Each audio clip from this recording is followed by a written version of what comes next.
Hi guys, welcome to the channel of love. Okay, I have this feeling that you want to talk about the kids. It's like the cheeky little monkeys. Well, I've got the Witches Tarot on the table, but then I'm looking at the kiddie deck, the Kawaii Tarot, which I rarely use, as they are my daughter's cards, which she, well, maybe has only used twice. So I have them, the Kawaii Tarot. A 78 card deck of magic and cute. Okay, let's use the Kawaii Tarot. Let's have a look and see what the story is. The booklet to this deck is very in detail. The cards are cute. Let me get them out.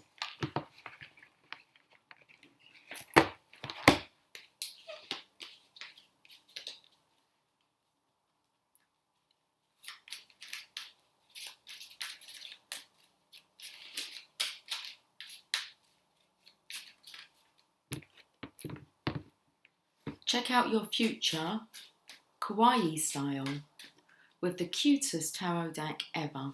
Inside you'll find 78 adorably illustrated cards and an accessible guidebook to help you interpret your readings. Add this deck to your collection or use it to get started with card divination. Okay, let's do it. Four of lollipops. The devil.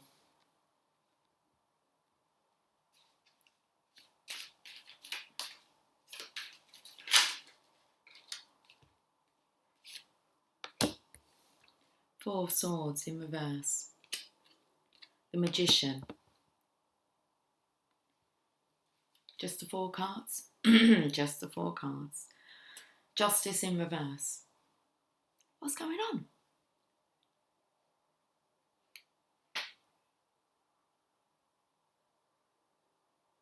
Card number 11 on its head.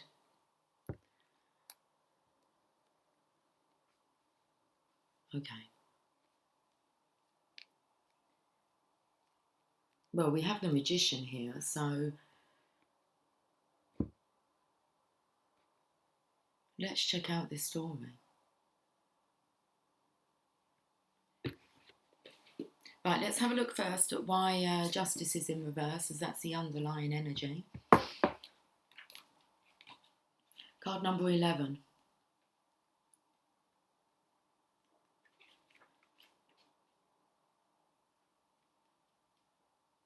Justice reversed. Legal trouble. Lying. Unfairness.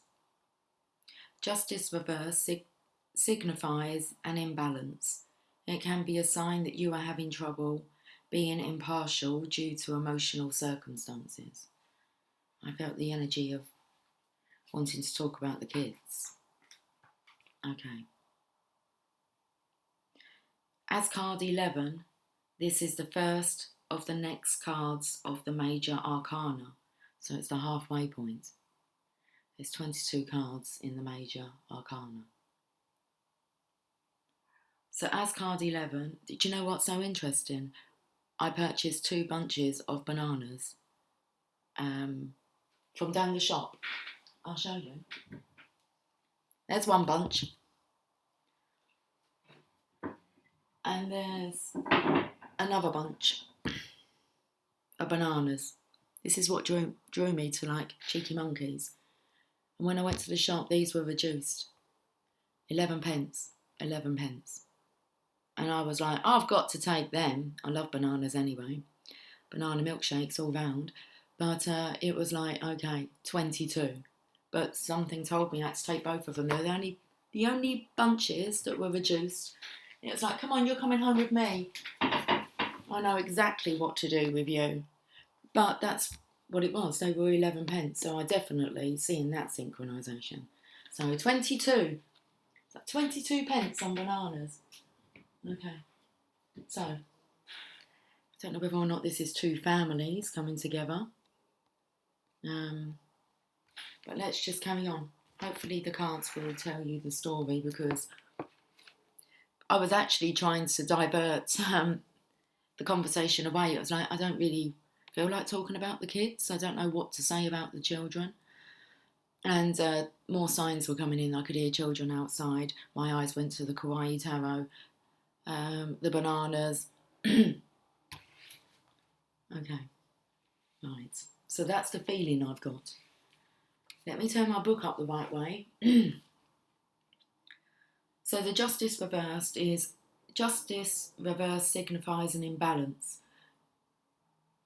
I missed out these 3 words again, the key words.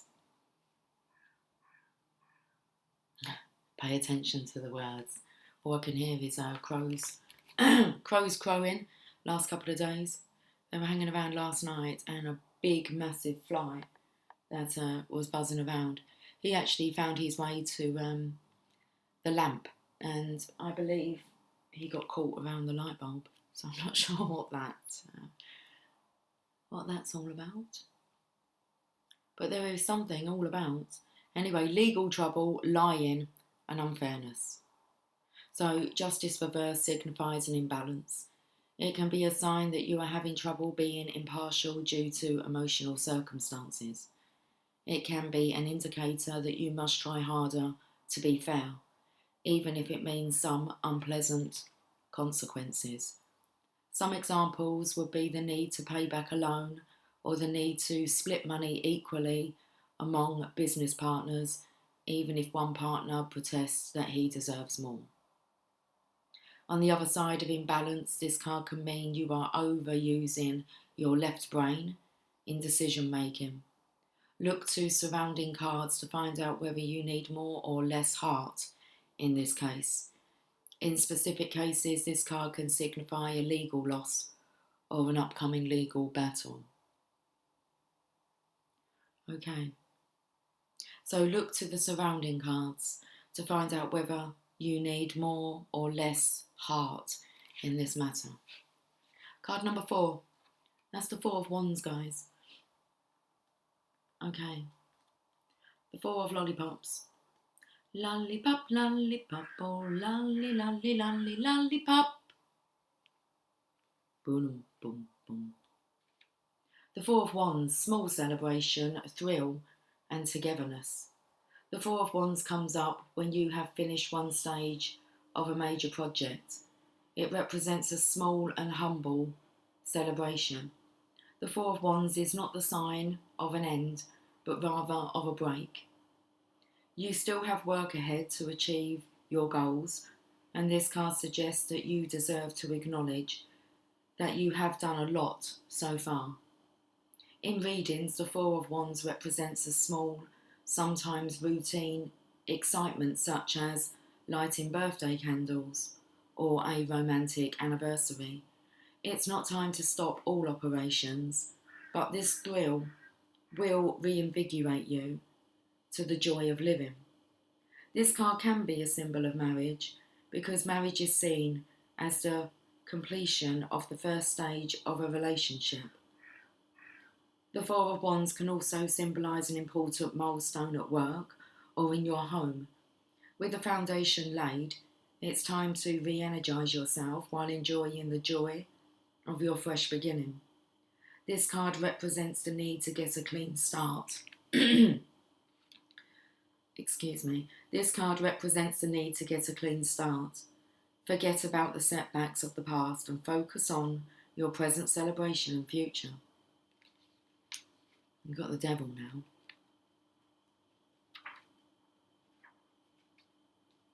It's like, what the devil are you doing here? Okay, we'll have a look. I felt the energy of someone trying to get on with their life. Okay. And then there's this block.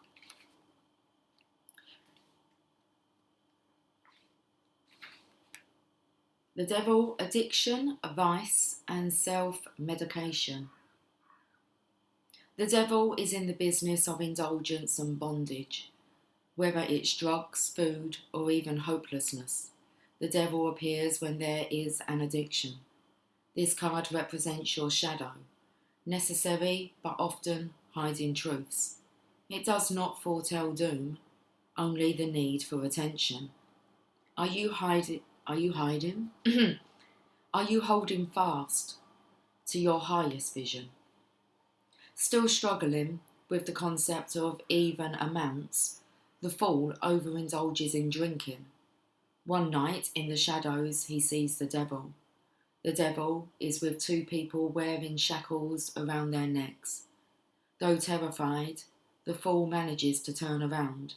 Before he does, he notices the shackles were big enough to easily slide off. The devil is universally one of the most worrying cards to get in a reading, although the appearance of this can feel like a curse or dark cloud. The devil actually has no control over you. The devil is only here as a sign that you have let an idea or substance take over your well-being. The Four of Swords in reverse.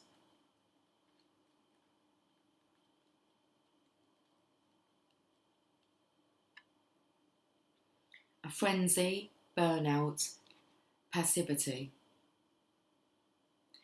The Four of Swords can show up reversed in a reading when you have been feeling restless and frantic. You should take some time to think things over rather than deciding to do everything at once. This is especially true if some big event or occasion is over the horizon. You'll need quiet time to prepare and gather strength. In some moments, the Four of Swords reverse can simply represent the unambiguous need, the unambiguous need to stay still or slow down when you have not done so previously. Sometimes it is better to sit things out than get involved. Not everything needs your response. So interesting, because now we have the Magician. We say thank God for the Magician here. It's all going to be sorted out for you. Okay. Let's find the Magician.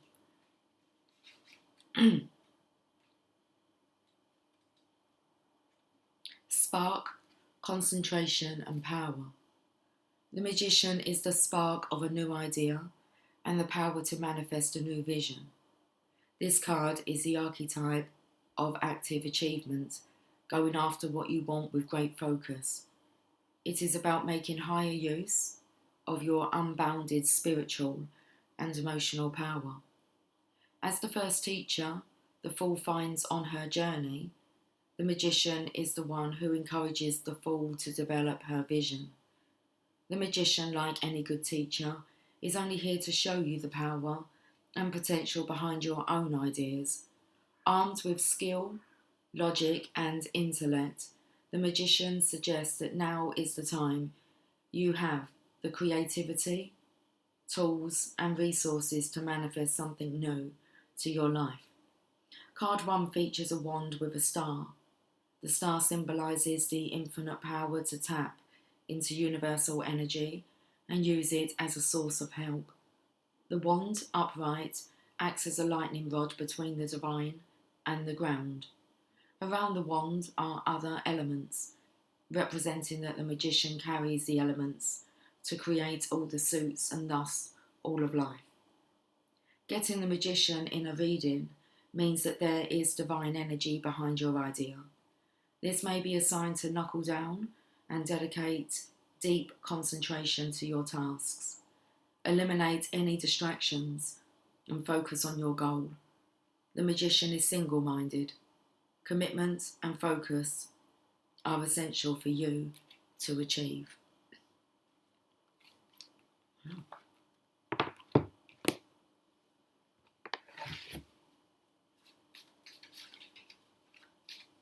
Okay, let's use the Witch's Tarot, but I am going to actually clear these cards away.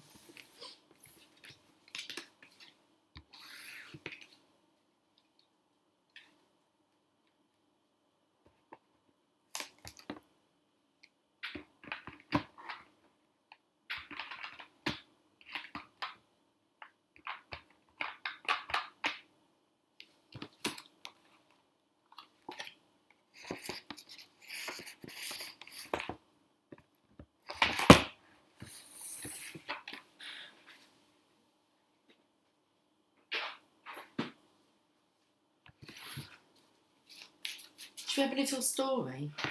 Let's go to, let's have a second helping of chicken soup for the soul. Okay. So there's 101 stories to open the heart and rekindle the spirit. Let's have a look at the story. On love, Christmas Day in the morning.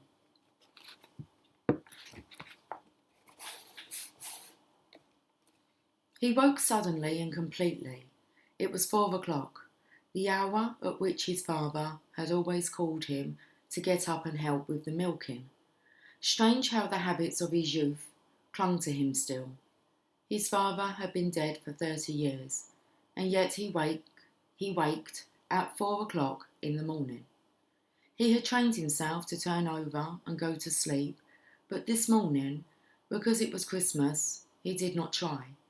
Yet, what was the magic of Christmas now? His own children had grown up and gone. He was left alone with his wife.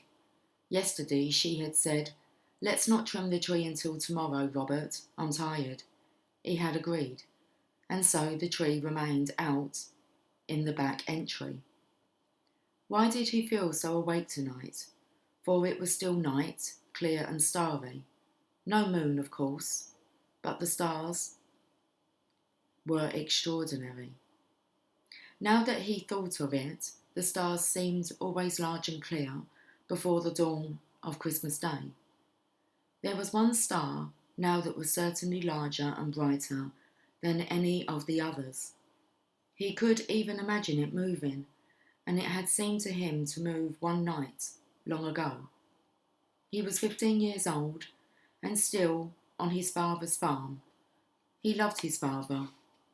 He had not known it until one day, a few days before Christmas, when he had overheard what his father was saying to his mother. "Mary, I hate to call Rob in the mornings. He's growing so fast and he needs his sleep. If you could see how he sleeps when I go in to wake him up, I wish I could manage alone." "Well, you can't, Adam." His mother's voice was brisk. "Besides, he isn't a child anymore. It's time he took his turn." "Yes," his father said slowly, "but I sure do hate to wake him." When he heard these words, something in him woke. His father loved him. There would be no more loitering in the mornings and having to be called again. He got up after that, stumbling blind with sleep, and pulled on his clothes, his eyes tightly shut. But he got up. And then, on the night before Christmas, that year when he was 15, he lay for a few minutes thinking about the next day. He wished he had a better present for his father. As usual, he had gone to the 10-cent store and bought a tie for his father. It had seemed nice enough until he lay thinking, and then he wished that he had heard his father and mother talking in time for him to save for something better. He lay on his side, his head supported by his elbow, and looked out of his attic window. The stars were bright, much brighter than he ever remembered seeing them, and one star in particular was so bright that he wondered if it were really the Star of Bethlehem. "Dad," he had once said when he was a little boy, "what is a stable?" "It's just a barn," his father had replied, "like ours." Then Jesus had been born in a barn, and to a barn the shepherds and the wise men had come, bringing their Christmas gifts. The thought struck him, why should he not give his father a special gift too, out there in the barn? He could get up early, earlier than 4 o'clock, and creep into the barn and get all the milking done. He'd do it alone, milk and clean up, and then when his father went in to start the milking, he'd see it was all done, and he would know who had done it. He laughed to himself as he gazed at the stars. It was what he would do, and he mustn't sleep too sound. He must have waked 20 times, scratching a match each time to look at his old watch, midnight, and 1:30, and then 2 o'clock. At 2:45, he got up and put on his clothes. He crept downstairs careful of the creaky boards, and let himself out. The big star hung lower over the barn roof, a reddish gold. The cows looked at him, sleepy and surprised. It was early for them too. He fetched some hay for each cow and then got the milking pail and the big milk cans. He smiled, thinking about his father, and milked steadily, 2 strong streams rushing into the pail, frothing and fragrant. The task went more easily than he had ever known it to before. Milking for once was not a chore. It was something else, a gift to his father who loved him. who loved him. Excuse me.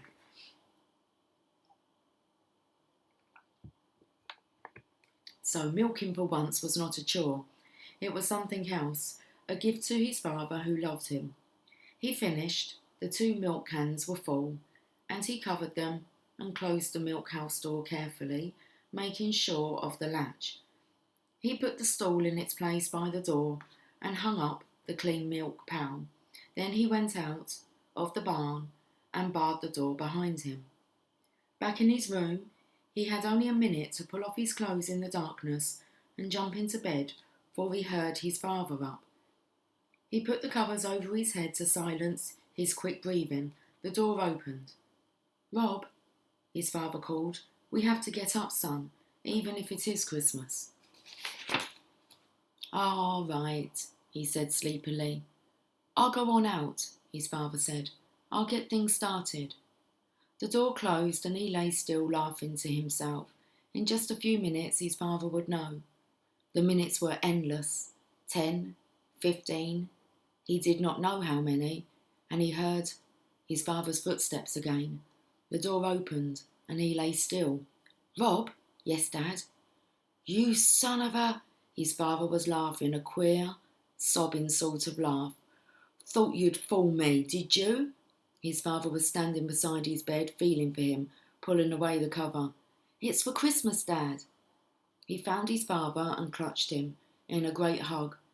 He felt his father's arms go around him. It was dark, and they could not see each other's faces. "Son, I thank you. Nobody ever did a nicer thing. Oh, Dad, I want you to know." The words broke from him of their own will.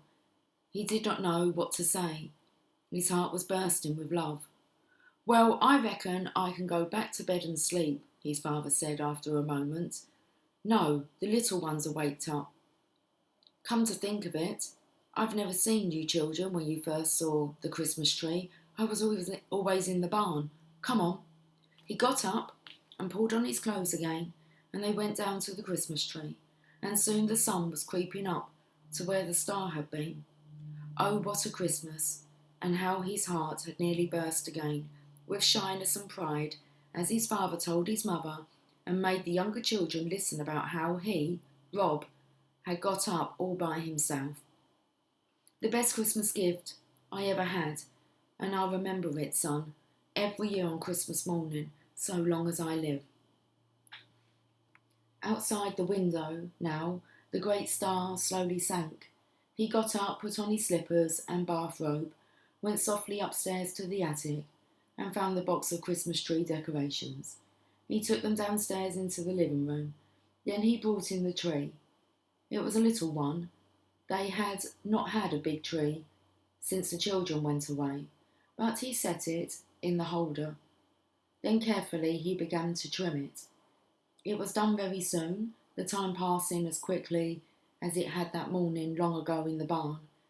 He went to his library and fetched the little box that contained his gift to his wife, a star of diamonds, not large but dainty in design. He tied the gift on the tree and then stood back. It was pretty, very pretty, and she would be surprised. But he was not satisfied. He wanted to tell her how much he loved her. It had been a long time since he had really told her, although he loved her in a special way, much more than he ever had when they were young. That was the true joy of life, the ability to love. He was quite sure that some people were genuinely unable to love anyone, but love was alive in him. It still was. It occurred to him suddenly that it was alive because long ago it had been born in him when he knew his father loved him. That was it. Love alone could waken love.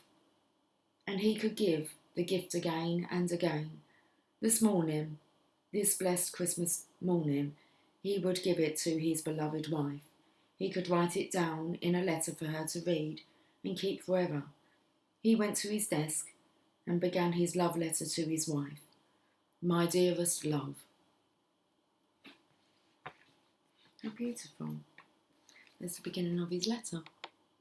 My dearest love.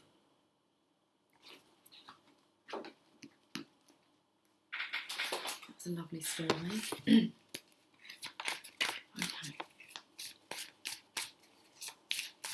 We're going to go to Oracle. We're going to leave the tarot alone. Are we going to leave the tarot alone? And then they just give me all these cards. Do you want to leave the tarot alone? I felt then it was kind of like, that was a nice note to kind of leave on. What, the love letter? Okay, let's have a look. King of Wands. Masculine there, well, in love. This is more the card of passion, romance. Okay. The wheel's about to turn. So I feel like he's going to get up out of his seat. Write the letter. There's the legacy. What's going on here? The feminine walking towards this. The masculine's behind here. He's behind it all. This is what this is manifesting. Card of manifesting.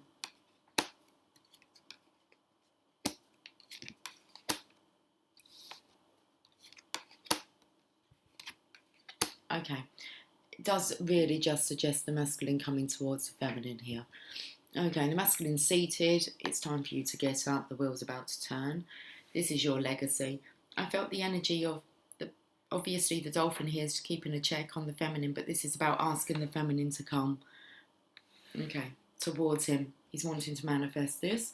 This is resurrecting the connection. He's having a really good think about it, but the masculine does need to surrender, okay, and actually come down from being. Well, it's all on its head, isn't it? A bit like the Justice in reverse. So this masculine knows what he needs to do. He's half of the 22. He's 11. He's 11. My God, Stranger Things. Feminine's resting here, healing, and then the masculine is, as you can see, kind of moving towards that direction. It's like he's reversing. It doesn't look like he's going forward. It's like he's kind of reversing in. Right, that's all you're getting from the tarot.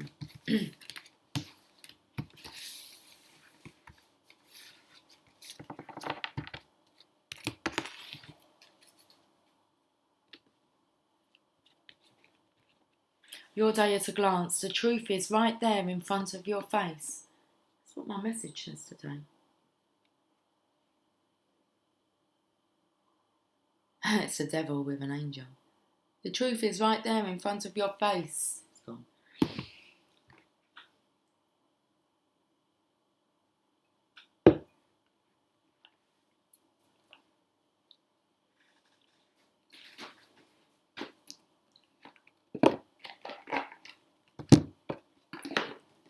Well, look at the energy.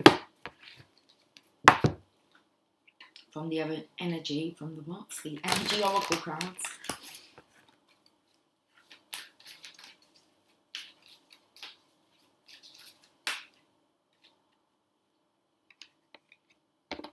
The garden and the gate. The yin yang.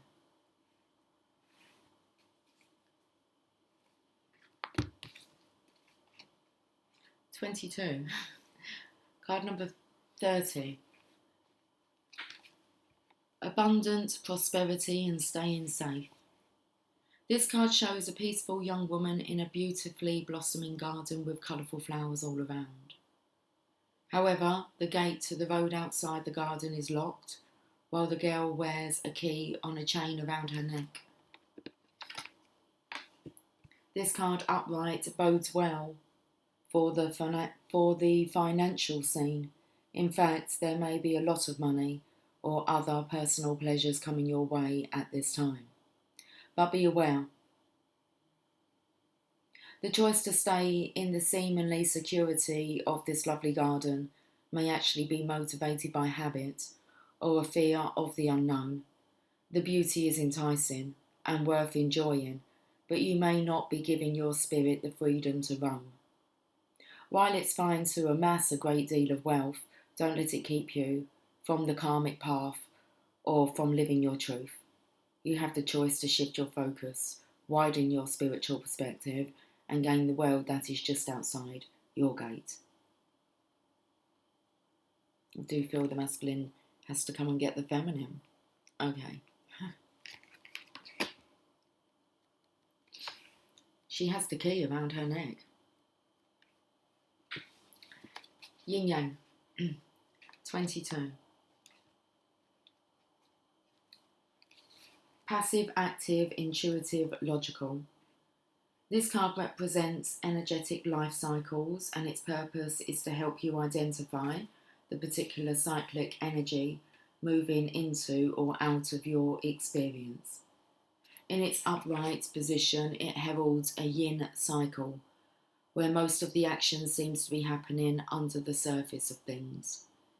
This is a time of great receptivity, intuition, and gestation.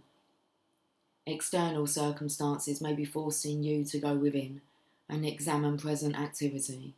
It's an especially good time for completion, so wrap things up.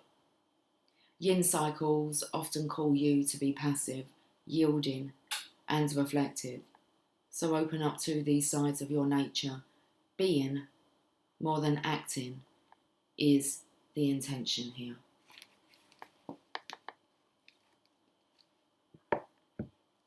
I felt more the being and the acting, as in someone's putting on a show like acting. It said the truth is right here in front of, what did it say?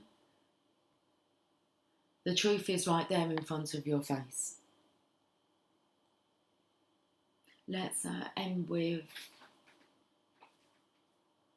we'll end with a Rumi.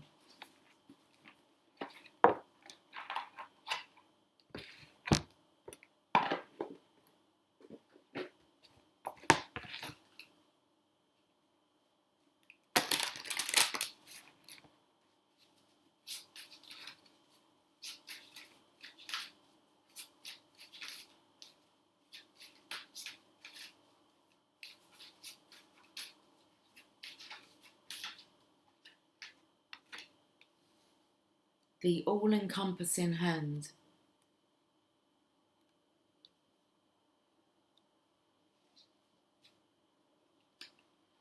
Card number 20.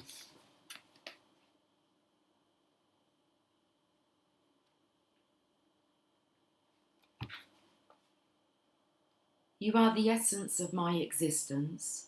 Who am I? A mirror in your hand. Whatever you do, I will do.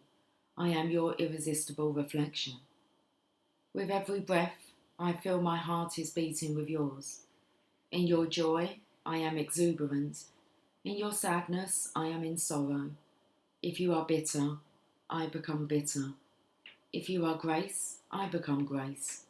My joy is when I am bewildered in your beauty and taste the sweetness of love on your lips.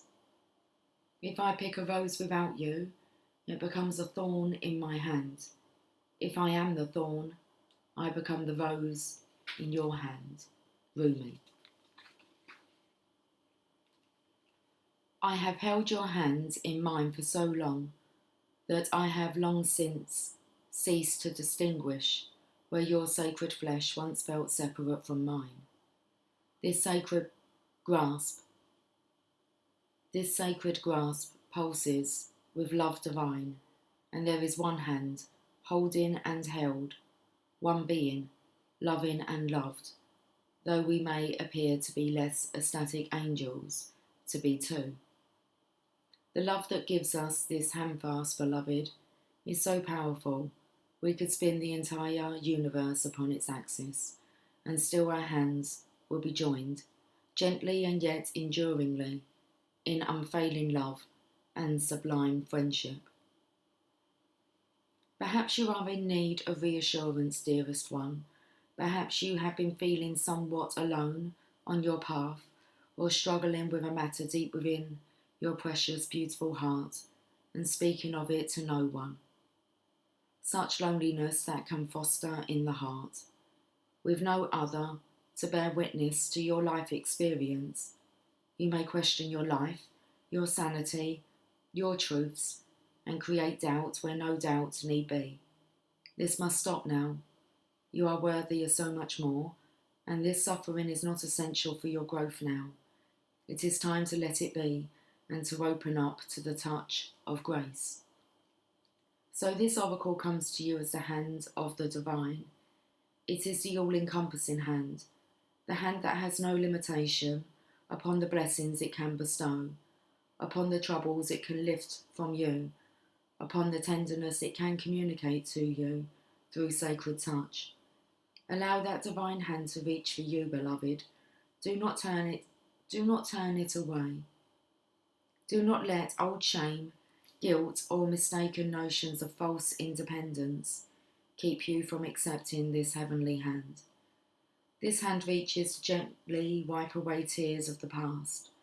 It will deftly unravel the ties that have bound your own hands, preventing you from fully giving and receiving according to your worth, which is incontestable and without limit. This divine hand will reach for you in your meditations, your sleep and your prayers. It will reach for you through life circumstances, through the smile or hug you receive from another, or the touch of another human being. It will reach you through the song of a bird, the falling of leaves, the soft fur of a beloved pet, through song lyrics that seem to speak what you are feeling deep inside, or the colourful dress of the stranger across the street who catches your eye and makes you smile. This divine hand is reaching for you now through this oracle. Yes, says the great beloved, I am reaching for you. Yes, I know you. You are my own. I would never abandon you. Perhaps you have turned from me unknowingly, forgotten how much I love you because the world is in a forgetful daze too, and ignores the caress of the breeze, the joyful acknowledgement of every sunrise, and the reverence made radiant in every sunset. Life is the touch bestowed by my hand. Shall you receive me? Let me love you. Let me restore your soul and remind you there is nothing to fear now. Come, lay down your weapons and your fear for this moment. Quit using that mouth to cry for war or to cry in despair. Bring yourself to my table and use that mouth to taste some bold and rich wine instead. Enjoy with me in this moment the unbreakable bond that lies between us. Allow me to bring the cup of wine to your lips. Behind your head so gently lies my all-encompassing hand. Know the peace of my love, so deeply can it register with you now that you shall never again forget it. This oracle comes with a particular message for you. There may be a situation or circumstance in your life that you may feel is somehow unable to be solved. This oracle comes with reassurance that there is nothing beyond the reach of the divine hand of grace. All can be solved, all can be resolved, and there is always a higher, better, more beautiful outcome possible. You are asked to pray using the sacred honouring ritual and to do so with conviction. The divine has this situation in hand, and all is unfolding as it should be. Ask for help each day by saying, I ask for help this day, in all ways, through unconditional love. Thank you. You can be more specific in your request, asking for help in a particular relationship or project too if you wish. The divine wants to lend you a hand. You must ask for help first, however. So ask. Empower that all-powerful hand of grace to bless your life and all circumstances relationships and situations that have been or are yet to be for you. Okay, the sacred honouring ritual. Remember to say it with conviction. Place one hand resting upon the other with palms joined together. Say aloud, through the loving grace of Rumi, brother of my soul who loves me without condition, these hands are now blessed as the hands of the lover and the beloved, as the one divine hand, all-encompassing. I am blessed, protected, nurtured, and received. I am touched by the divine with compassionate mercy and loving tenderness. I call on the hand of grace to touch, heal, bless, and protect all aspects of myself and my life journey. Through divine grace, so be it. Simply rest with your hands in the same posture for several moments and then finish your ritual. If you wish, you may continue by speaking in prayer to the divine and offer up any issue or concern you have. Give it a voice. It doesn't matter how small or major the issue may seem. Talk it over with the great beloved, a wonderful and responsive listener. When you are finished, place your hands in prayer, bow your head, and simply say thank you. You have completed your sacred honouring ritual, and I have completed this reading. Guys, have yourself a fantastic day, and I will catch up with you soon. Okay, take care. Much love. Bye for now.